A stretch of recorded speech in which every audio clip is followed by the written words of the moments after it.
G'day everyone, welcome back to Shane's Shed. Got my son's BMW 120D back in the shed. Unfortunately, last night he had to get towed back home. I wasn't home to be able to help him out, just due to being away at work. There was nobody else home that was able to help him either, so yeah, it's unfortunate, but it looks like something's gone on with the alternator. Now, fortunately I've got a little battery, Bluetooth battery monitor, data logger that's on this. I just had one spare that I bolted on this car when he bought it. So I was able to look back at that data and see when he had started the car, and basically the voltage never charged, never done anything, so it just continued to drop.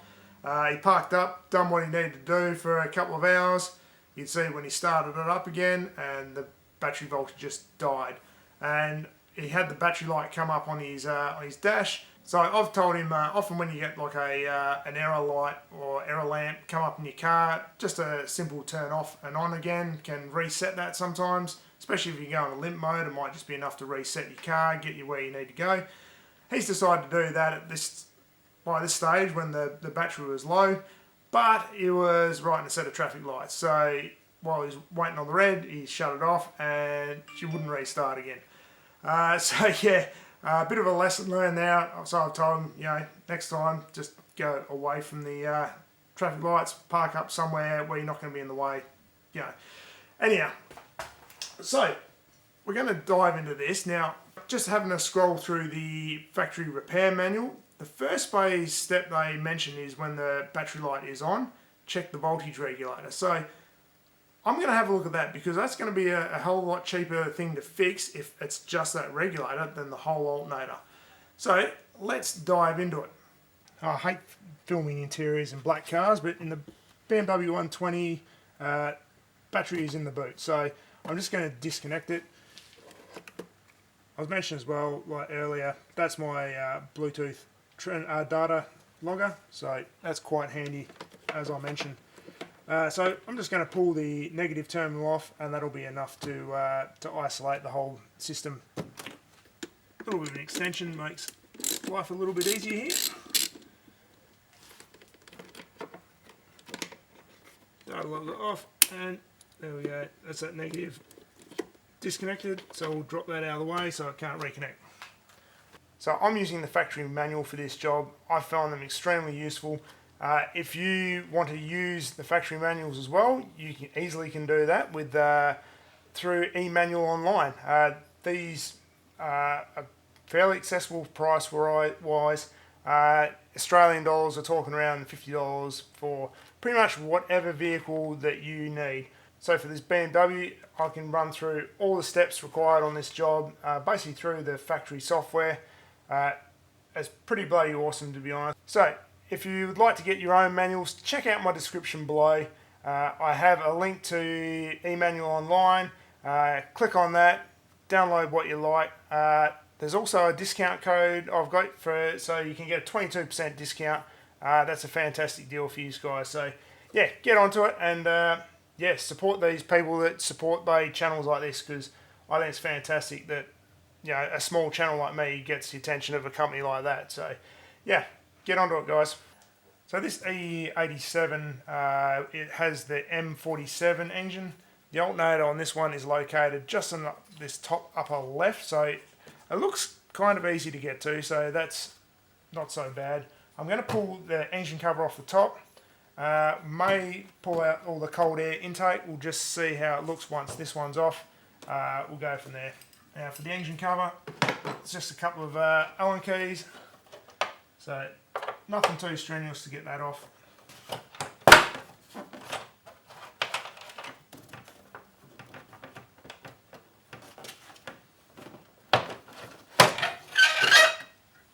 So to get the alternator out, I'm going to have to remove the alternator belt first. I will do a separate video on that, because there is a second belt down the front of the engine for the power steering pump, and that does not have a tensioner at all. So I'm going to do a separate video for the belts on their own. So if you'd like to see that, yeah, I'll link it in the description below when I do it. So first job I'm going to do is just take off this pressure transducer. So just got one electrical connector there. There's basically two bolts up underneath. They're a 10mm. So I'm going to pull those out. Now these are kind of in a spot where probably easy to drop. There's one behind the other. And you kind of, it's just one of those jobs where you're working blind as well, so pretty easy to misplace things. There's one. With those two bolts removed, that little bracket is just free to kind of swing up out of the way. Now we've got another plug here off the voltage regulator, so we'll just pop that off. There's just a little push button on the plug, so and that just comes undone. So those two are free to sort of swing up out of the way. Now you could remove a little Christmas tree plug for that wiring. I'm not going to for the moment. I'm just going to leave it in place. Next job, just down the back here is the main charge cable. Now this is why you want to be disconnecting your battery, because that is generally a straight live connection to your battery. So if you touch that cable anywhere, it'll be a risk of a short out. So that is why we disconnect the battery. So I'm going to get that out. So that charge cable down here, my friends, is a 13mm socket. So we'll just crack that off, and that cable should be free to come out. All in all, this is actually a fairly accessible job for a newish car. So I'll try and shed a bit of light on there. So there's that cable. It just pops up and out. So we'll just hang it down. That'll be fine. So all we have now left is just this one bolt there, I believe. So I'm going to crack that out, and let's see what happens. So this main bolt is a 16mm socket, and it's not all that tight. So if you've got tools smaller than 1/2 inch drive, you should be fine to get that undone. There's that bolt. Now there is also a second bolt holding the alternator in. I'll show you once it's out, because that is pretty much impossible to see at the moment. Alright, so I've got that bottom bolt loosened off. I'll show you that its location in a sec once I get this out, because it's a bit dark and cramped in here to try and film. So I've got the alternator out. Just in order to make that a little bit easier, I've loosened off the two back bolts on the coolant overflow bottle. It's mainly just this elbow here. You probably could disconnect it, but rather than losing some coolant, just undo those two. You can flex it out of the way enough. That little pressure switch, whatever it was, that can just flip up out of the way. That's not a biggie.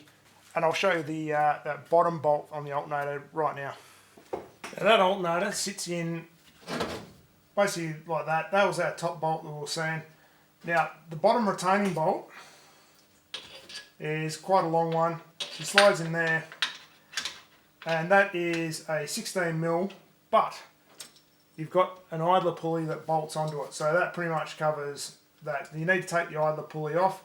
It's just a 6mm Allen key. Unbolt that. There is a little plastic cover on there that you just pop off with a screwdriver. I've dropped mine down at the bottom of the engine bay, so I've got to go retrieve that. So just be aware of that.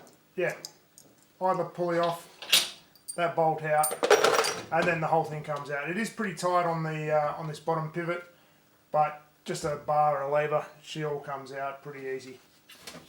So next step, I'm going to look at removing the regulator. Let's see how we go. Now they are just, there's two 8mm nuts at the back here. So I'll remove one and second one.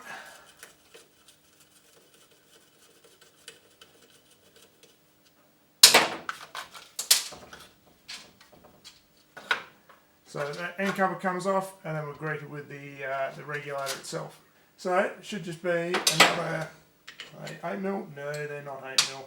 So 7mm. So we've got, oh, and that one's a little bit tight.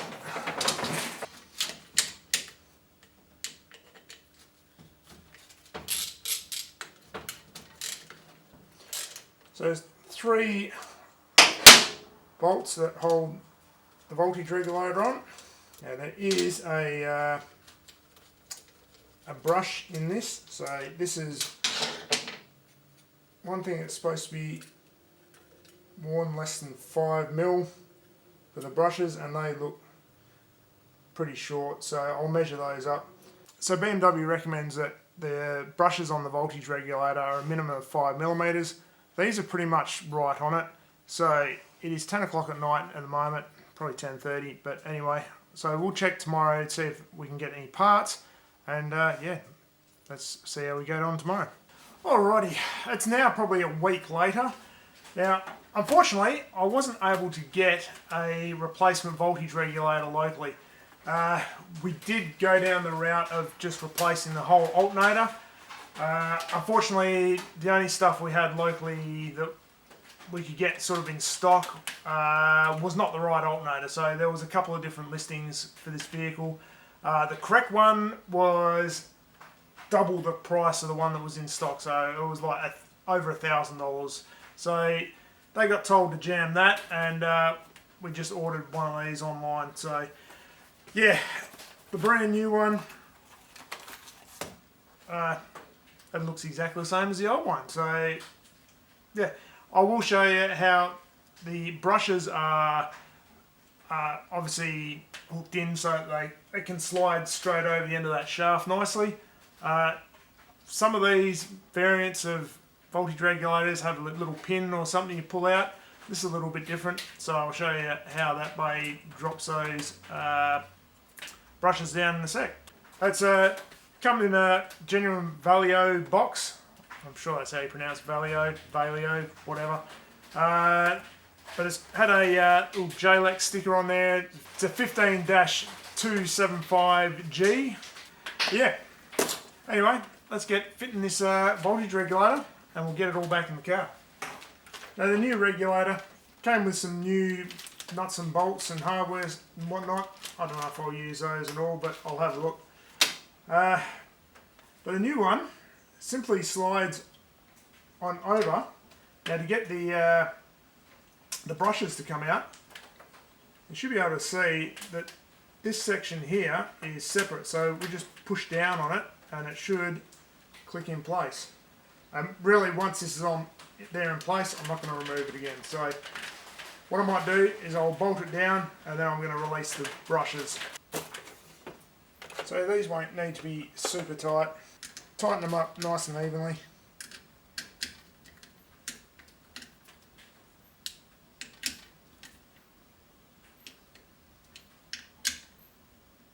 Okay, and now all we're going to do, in theory, is push this down until we hear a click. And that's it. Should be ready to go. We'll just throw the that end cover on.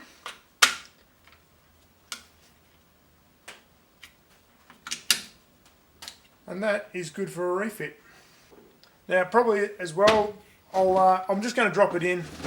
The important thing to know is the bolts that hold this into the engine, they are 38 Newton meters. So this bolt here that has the pulley screw into the end of it, that bolt there is 80 Newton meters into there.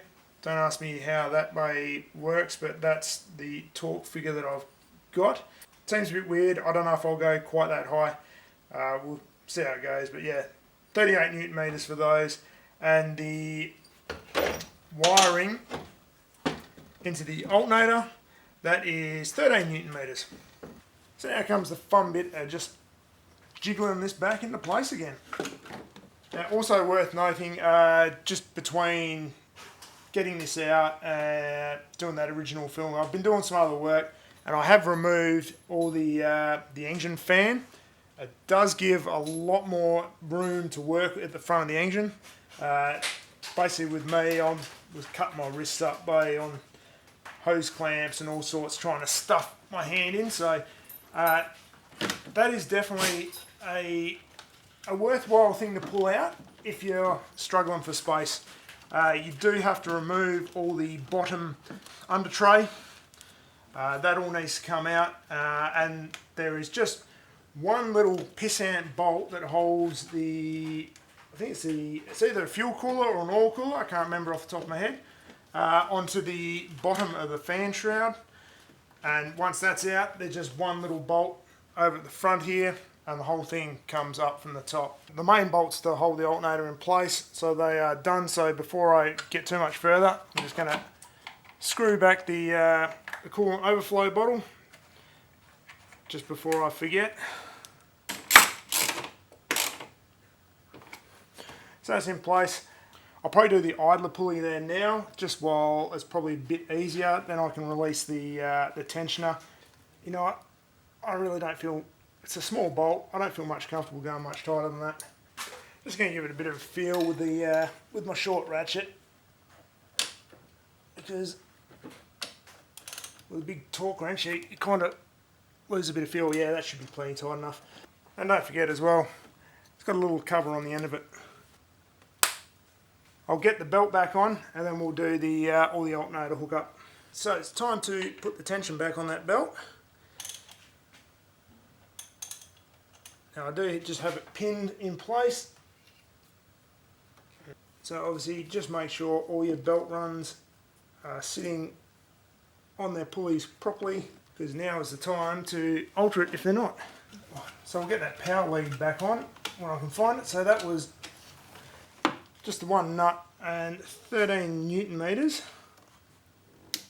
Alright, and obviously don't forget your plug for the alternator. It's just a one single plug. Alright, so I got the main alternator cable in, so it's just a matter of getting this little bracket in place now. These bolts are kind of underneath that bracket, so it could be potentially easy to drop them. Got to bolt through that hole, especially that inside one first. I think the outside one shouldn't be too much harder. I haven't bothered looking up any specific torque for those. We'll just tighten them up so they feel about right. I'm sure you know what that is.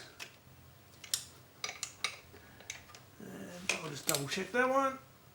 That's good. And remember, there is an extra plug, so that one goes in there. And that, apart from the engine fan, is pretty much ready to go. I'm just going to get all the engine fan back in, get the under tray back in, and I'm just going to take it for a test drive and see what the volts are behaving like. So hopefully we've sorted the issue and it's not an entire alternator that's actually cactus. So hopefully it's just the voltage regulator. Let's get in and find out. Alright guys, so I've just taken the young fella's car for a probably 20-minute, half an hour drive, sitting on a stable 14.14 volts. So I'm really happy with that. It looks like the problem's solved, and especially as you can see, it's night time outside, so it had the headlights running, high beams, and not a change, not a drop in voltage. So problem solved. Definitely didn't need a full replacement alternator. I mean, like I said earlier, that was an option we were looking at because it was something we could have got done, you know, sort of that day. Unfortunately, it didn't work out that way because we need to order the regulator. Just for information, I ordered that through a company called roland.com.au, I think it is. It's just an Australian automotive parts supplier, basically online based stuff. It was $240 plus a little bit extra for some express shipping. Could have got it cheaper from Europe, but time frame to get it sent would have been, I don't know, we wanted to get this sorted pretty quick, you know, so it is what it is. Certainly a cheaper fix than, well, locally within Australian parts suppliers, like $1,100 for a full replacement alternator. That included sort of Repco and Auto One, which is kind of my normal go-to parts suppliers. And they didn't have one on stock, so it would have been a special order and wait. And yeah, just for the record, I did have a bit of a quick hunt around on the internet. I could get an alternator for this one for about $600 Australian from overseas, so basically from Europe. Yeah, if you're prepared to wait, it might be an option, but because these got a replaceable voltage regulator, they're really simple to change out, and it's if you can get one for like under $100, which is some of the figures I'd seen like on eBay and whatnot, it's definitely worth a try. But thanks very much for watching. If you enjoyed this video and my guide, please leave a like, even a comment, I greatly appreciate. If you really liked it, there's always a super thanks, or you could become a channel member if you really like what I'm doing. Of course, you probably want to subscribe as well if you've done all that. So anyway, thanks to the channel members, the existing channel members already, Dave, Byron, Jay and Rob. Greatly appreciate your signing up. It helps keep me motivated to do what I do here. So yeah, thanks very much people. See you later.